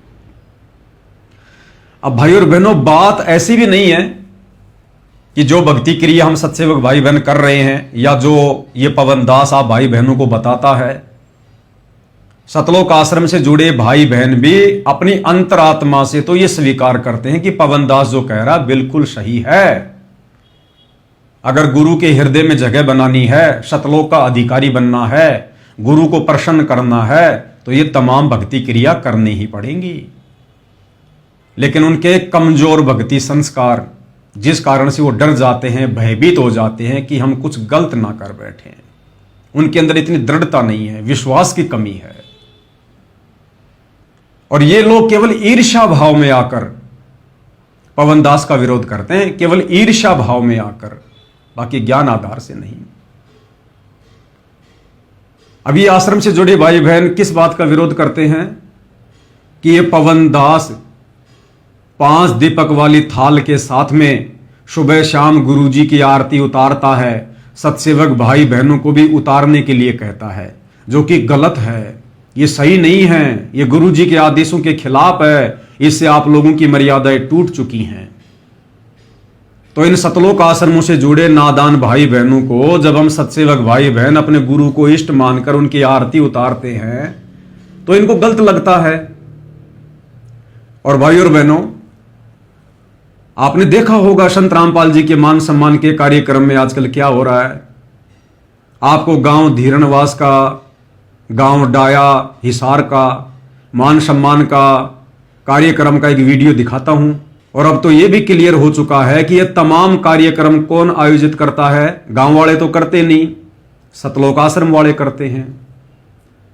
तो संत रामपाल जी के उन कार्यक्रमों में, उन सत्संगों में जब संत रामपाल जी की फोटो को स्टेज पर लाया जाता है तो वो गांव की लड़कियां थाल में दीपक रखकर संत रामपाल जी के मुकुट पर फूलों की वर्षात करते हुए और एक थाल हाथ में लेकर उसमें दीपक रखकर आरतियां उतार रही हैं। वो लड़कियां संत रामपाल जी की आरती उतार रही हैं। अरे वही क्रिया तो हम कर रहे हैं, हम सत्सेवक भी तो वही कर रहे हैं। वो लड़कियां भी गुरु की आरती उतार रही हैं, हम सत्सेवक भी अपने गुरु की आरती उतार रहे हैं। तो उन लड़कियों के द्वारा जो आरती उतारी जा रही है, और आरतियां कौन उतरवा रहे हैं? यही सतलोक आश्रम वाले उतरवा रहे हैं। गुरु जी के दोनों बेटे भी वहां होते हैं, गुरु जी का भाई भी होता है, ये सतलोक आश्रम वाली संगत भी वही होती है। उस समय ये लोग कोई विरोध नहीं करते, इन लोगों को बिल्कुल भी बुरा नहीं लगता है, बल्कि बहुत अच्छा लगता है और जयकारे लगाते कि देखो जगत वालों ने भी संत रामपाल जी को परमात्मा मान लिया, भगवान मान लिया, उनकी आरती उतार रही है लड़कियां। अब विचार करो भाई और बहनों, वो लड़कियां भी संत रामपाल जी की ही आरती उतार रही हैं और हम सत्सेवक भाई बहन भी संत रामपाल जी की ही आरती उतार रहे हैं। फिर वो लड़कियां तो सही कैसे हो गई और हम साध संगति से जुड़े भाई बहन गलत कैसे हो गए? ये सतलोक आश्रमों से जुड़ी नादान संगत उन लड़कियों का विरोध क्यों नहीं करती, उल्टा जय जयकार करती है कि हां बिल्कुल सही कर रही हैं। और जब हम सत्सेवक भाई बहन अपने गुरुजी की आरती उतार रहे हैं तो ये कहते हैं कि तुम गलत कर रहे हो, तुम गुरुद्रोही हो, तुम पवन के अनुसार कर रहे हो। तो भाई और बहनों, ज्ञान आधार से हम जो कर रहे हैं बिल्कुल सही कर रहे हैं। ये सतलोक आश्रमों से जुड़े भाई बहन हमारा जो विरोध कर रहे हैं ना, वो केवल ईर्ष्या भाव से कर रहे हैं, ईर्ष्या भाव से। बाकी ये क्रिया गलत नहीं है। अगर ये क्रिया गलत होती, गुरु की आरती उतारना, तो यही नादान संगत उन कार्यक्रमों में बैठी रहती है जब वो गांव की लड़कियां संत रामपाल जी की आरती उतारनी है। अगर वो आरती उतारना गलत होता तो ये नादान संगत उस समय क्यों नहीं बोलती, उस समय विरोध क्यों नहीं करती कि तुम जो कर रहे हो ये गलत कर रहे हो, ये गुरु जी का आदेश नहीं है। अरे गुरु का परिवार ही करवा रहा है, तुम संगत वाले भी वहीं बैठे बैठे जय जयकार करते रहते हो कि बहुत अच्छा, बहुत अच्छा, बहुत बढ़िया। तो फिर हम सत्सेवक कैसे गलत हो गए? वो भी गुरु की आरती उतार रहे हैं, हम भी गुरु की आरती उतार रहे हैं। तो भाई और बहनों, ये ईर्ष्या भाव बोल रहा है, ये नादानी बोल रही है, ये मूर्खता बोल रही है, ये भेड़ चाल बोल रही है। हम सत्सेवक भाई बहन गलत नहीं हैं, हम वो कर रहे हैं जो वर्तमान में पूरी संगत को करना चाहिए। हम गुरु की मेहर प्राप्त करने के लिए, गुरु को प्रसन्न करने के लिए ये तमाम भक्ति क्रिया करके ये दिखाना चाहते हैं कि हमने अपने गुरु को परमात्मा मान लिया। हालांकि गुरु को तो पता है कि किसने मान लिया और किसने नहीं मान लिया, लेकिन सत्सेवकों के माध्यम से इस प्रकार की भक्ति क्रिया करवाकर परमात्मा आप सतलोक आश्रमों से जुड़े नादान भाई बहनों तक भी संदेशे पहुंचाना चाहते हैं कि नादानो, तुम क्या कर रहे हो? तुम भी वही करो जो मेरे सत्सेवक बच्चे कर रहे हैं, अन्यथा पीछे रह जाओगे देखा देखी में, भेड़ चाल में। अब संगत वाले ये भी कह सकते हैं कि भाई वो तो गांव वाले हैं, वो तो जगत वाले हैं, वो तो कुछ भी कर सकते हैं। तो ये कहना भी उचित नहीं है। भाई करवा कौन रहे हैं? जगत वाला कल को आकर उसी स्टेज पर हाथ में गोबर लेकर संत रामपाल जी के मुंह पर लेपेगा तो क्या कोई विरोध नहीं करेगा क्या?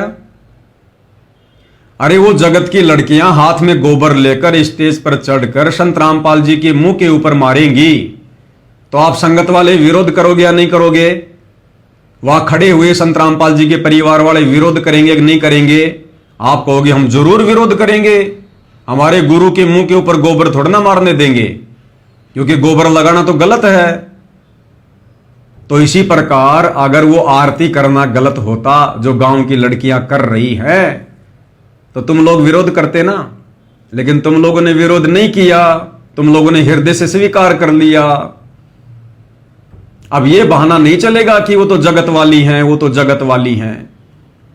अगर तुम्हारी ये बात भी मान ली जाए कि चलो वो तो जगत वाली लड़कियां थी इसलिए तुम लोगों ने विरोध नहीं किया, तो फिर हम सत्सेवकों का विरोध क्यों कर रहे हो तुम? अरे हम तो तुम्हारी नजर में गुरुद्रोही है ना, हम तो तुम्हारी नजर में भगत है ही नहीं, हम तो गुरुद्रोही है, तो हम भी जगत वाले हो गए। बल्कि गुरुद्रोही तो जगत वालों से भी गया गुजरा हो जाता है।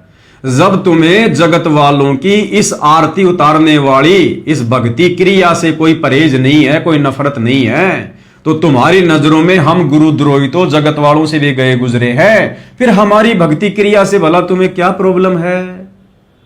तो ये तुम्हारा ईर्ष्या भाव बोलता है, ये ज्ञान आधार नहीं बोलता है।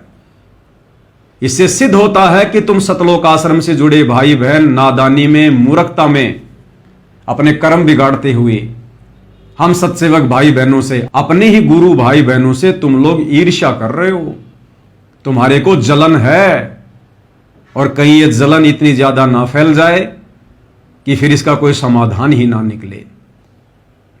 दूसरा, भाई और बहनों, जो ये कहते हैं कि भाई सात संगति वाले तो गुरु की आरती उतारना, गुरु को भोग लगाना, ये पवन दास के कहे अनुसार करते हैं, ऐसा बिल्कुल नहीं है। सात संगति से जुड़ी आत्माएं परमात्मा की विशेष आत्मा है, जिनके भक्ति संस्कार बहुत मजबूत हैं, जो किसी भी बात का निर्णय चुटकियों में कर लेते हैं ज्ञान को आधार बनाकर। यहां भेड़ चाल में भक्ति नहीं होती, देखा देखी में भक्ति नहीं होती है। हम अंध भगत हैं, लेकिन अपने गुरु जी के प्रति आप सतलोक आश्रम वालों की तरह संत रामपाल जी के परिवार के पीछे अंध भगत नहीं है। तो तुम्हारा यह कहना भी गलत है कि आरती उतारना, भोग लगाना, खड़े होके आरती करना, यह गलत है। अरे भैया, तुम सतलोक आश्रमों में जाते हो, 3-3 दिन का पाठ होता है, परमात्मा को भोग लगता है, भोग की आरती बड़ी बड़ी स्क्रीन पे चलती है, प्रोजेक्टर पे चलती है। संत रामपाल जी क्या करते हैं? संत रामपाल जी अपने हाथ में, हम तो खाली 5 दीपक जला रहे हैं, और संत रामपाल जी भोग के समय जो थाल हाथ में लेकर आरती उतारते हैं उसमें तो 7 दीपक है, 7। तो संत रामपाल जी फिर क्या कर रहे हैं? अगर हम सत्सेवक अपने गुरु की आरती उतार रहे हैं, तुम सतलोक आश्रम वालों के अनुसार यदि वो पाखंड है, तो फिर संत रामपाल जी भोग लगाते समय वो थाली हाथ में लेकर 7-7 दीपक जलाकर क्या पाखंड कर रहे हैं क्या? संत रामपाल जी भी फिर तो पाखंडी कर रहे हैं।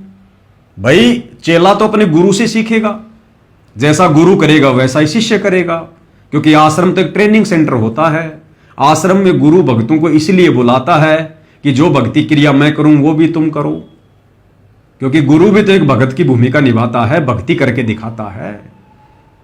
अगर हम सत्सेवक भाई बहन पाखंड कर रहे हैं गुरु की आरती उतार कर, तो संत रामपाल जी भी सतलोक आश्रम में भोग के समय अपने गुरु के आगे आरती उतारकर पाखंड कर रहे हैं। भाई अगर हम सत्सेवक भाई बहन अपने गुरु को भोग लगाकर पाखंड कर रहे हैं, तो संत रामपाल जी भी भोग के समय आरती करके खड़े होके चवर करना, थाल लेके आरती घुमाना, भोग की आरती करना, फिर तो संत रामपाल जी भी पाखंडी कर रहे हैं। भाई फिर तो संत रामपाल जी से भी तुम लोग नफरत करो, संत रामपाल जी को भी छोड़ दो फिर तुम लोग, क्योंकि जो पाखंड संत रामपाल जी कर रहे हैं वो ही पाखंड हम सत्सेवक कर रहे हैं।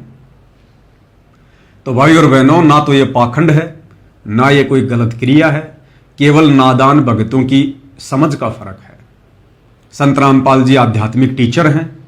स्कूल एक ट्रेनिंग सेंटर होता है, यानी जहां सत्संग होता है वो ट्रेनिंग सेंटर होता है, और सतगुरु ऐसी भक्ति क्रिया करके अपने आप को एक भगत के रोल में, एक दास के रोल में, इस प्रकार की भक्ति क्रिया दिखाकर कि नादानों, जिस प्रकार से मैं अपने गुरु को अपना इष्ट मानकर, अपना भगवान मानकर उनको भोग लगा रहा हूं, खड़े होकर भोग की आरती कर रहा हूं, खड़ा होकर अपने गुरु की आरती उतार रहा हूं, अपने गुरु के शीश के ऊपर चवर कर रहा हूं, ऐसे ही जिस दिन तुम भक्तों को यह बात समझ में आ जाए कि हमारा गुरु सतगुरु रामपाल जी मां के गर्भ से जन्म लेकर आया हुआ कोई आम व्यक्ति नहीं है, कोई मानुष नहीं है, ये किसी कबीर भगवान का दास नहीं है, ये स्वयं दासों का भगवान कबीर भगवान है, हमारा इष्ट देव है, तो उसके बाद तुम लोगों ने भी अपने गुरु के साथ में इसी प्रकार से व्यवहार करना है। यानी अपने गुरु को इष्ट मानकर, आराध्य देव मानकर उनकी पूजा करनी है, उनकी आरती उतारनी है। पाती पंच पोहप कर पूजा, देव निरंजन और न दूजा। गीता अध्याय 3 श्लोक 13 के अनुसार अपने गुरु को भोग लगाना है। अरे भैया, भोजन हम रोजाना खाते हैं, भोजन हम रोजाना खाते हैं। महीने में एक बार आश्रम में जाकर भोग की आरती करने से पाप नहीं कटेंगे।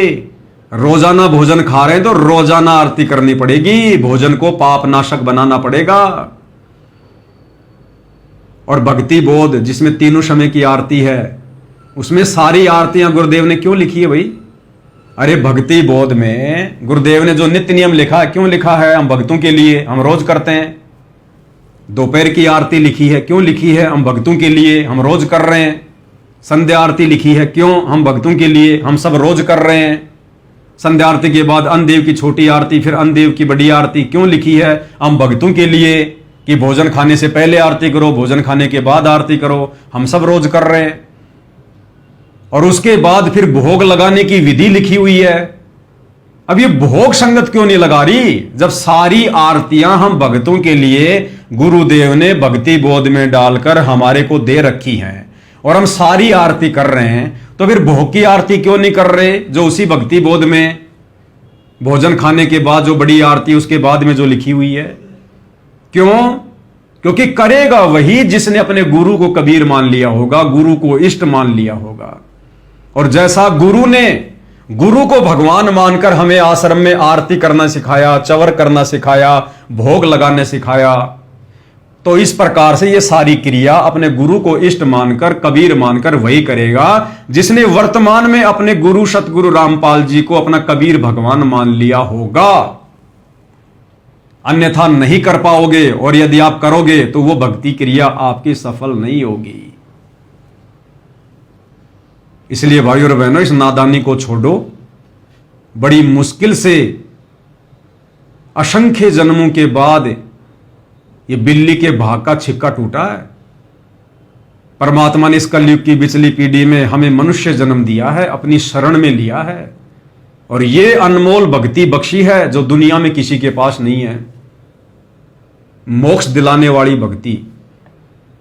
और इस भक्ति मार्ग पर भी यदि आप भेड़ चाल में चलोगे, गुरु के परिवार के पीछे भेड़ चाल में चलोगे, अपने कोऑर्डिनेटरों के पीछे भेड़ चाल में चलोगे, तुम कैसे भक्ति मार्ग पर सफल हो पाओगे?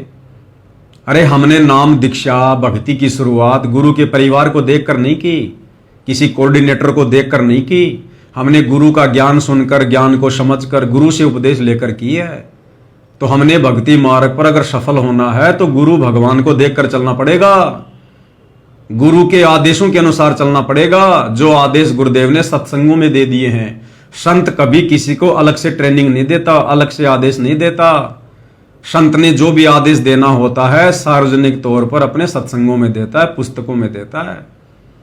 तो गुरुदेव ने हमें तमाम प्रकार के आदेश दे रखे हैं और हमने सत्संग रूपी आदेशों को आधार बनाकर ही भक्ति सफल करनी पड़ेगी। कल को गुरुदेव भगवान सतलोक चले जाएंगे, फिर कहां से आदेश लाओगे? क्या उस समय भी गुरु के परिवार के पीछे अंधे होके चलोगे, कोऑर्डिनेटरों के पीछे अंधे होके चलोगे?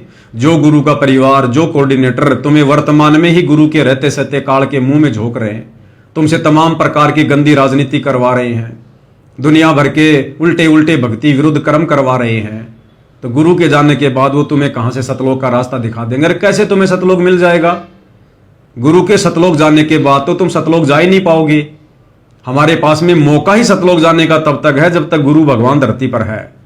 तो हमने तो इस कदर भक्ति करनी है, इस कदर गुरु को समर्पित होना है, इस कदर मर्यादाओं में रहना है, इस कदर हमने गुरु को राजी करना है। राजी कर सतगुरु रूठे नू, कि सतगुरु रामपाल जी भगवान धरती पर रहते सहते हम आत्माओं को सतलोक में भेज दे, हमारा शरीर छुड़वा दे। उसी के लिए भाई और बहनों, साध संगति से जोड़कर परमात्मा जिन जिन आत्माओं को सतलोक लेकर जाना चाहते हैं, उन आत्माओं से इस प्रकार की भक्ति क्रिया करवा रहे हैं। क्योंकि भक्ति मार्ग पर यदि आपने सफल होना है तो सबसे पहला मूल मंत्र है गुरु को ही भगवान मानना, गुरु को ही परमात्मा मानना। हृदय से, आत्मा से, ज्ञान आधार से आश्रम वालों की तरह खाली जुबान से नहीं, देखम देखा नहीं कि गुरु का तो जयकारा लगा रहे हैं, सतगुरु रामपाल जी भगवान की जय, और भगवान मानते हैं फिर जून के महीने में दाढ़ी मूछ वाले कबीर को उसका प्रगट दिवस मनाकर गले में दो दो भगवानों की फोटो डाल के रखते हो। आत्मा एक है, उसका परमात्मा भी एक ही है। आप सतलोक आश्रम वाले भाई बहन अपने भगवान को पहचान नहीं रहे अभी। अगर पहचान रहे होते तो विशेष संदेश के माध्यम से गुरुदेव ये ना कहते कि पुण्यात्माओं पहले तुम तो पहचानो अपने भगवान को, बाकी दुनिया को तो फिर हम बाद में पहचान करवा देंगे। तो क्या कह रहे हैं गुरुदेव, किसको कह रहे हैं कि पहले तुम तो पहचान लो अपने भगवान को? तो सतलोक आश्रमों से जुड़े भाई बहनों को गुरुदेव कह रहे हैं कि पहले तुम तो पहचान लो अपने भगवान को, यानी कबीर कौन है। क्योंकि अभी तक नादान संगत केवल दाढ़ी मूछ वाली फोटो को कबीर मान रही है। इसलिए संत रामपाल जी कह रहे हैं कि नादानो, तुमने अपने गुरु को अभी तक कबीर नहीं माना, इसलिए पहले तुम तो मान लो, पहले तुम तो पहचान लो अपने भगवान को कि असल कबीर कौन है, संत रामपाल जी हैं या वो दाढ़ी मूछ वाली कबीर की फोटो वो कागज का टुकड़ा है। ये सत्संग भी सुन लो, एक बार सुनो। अब समझ लो मेरे बेटा बेटियों, इसने बने बढ़ाए ने खोइयो मत ना। बढ़ना बड़ा कठिन है, खोना तो आसान है। और उस धड़ी की कृपा देखो, उस परम पिता की कितने नेक, कितनी प्यारी आत्मा हुआ, कहां से अमृत पिला रहा आपको। अपने भगवान ने तुम तो पहचान लो, बाकियों को पहचान हम करावांगे क्योंकि वो भी उसी के बच्चे। अपने भगवान ने तुम तो पहचान लो, बाकियों को पहचान हम करावांगे क्योंकि वो भी उसी के बच्चे। अपने भगवान ने तुम तो पहचान लो, बाकियों को पहचान हम करावांगे क्योंकि वो भी उसी के बच्चे।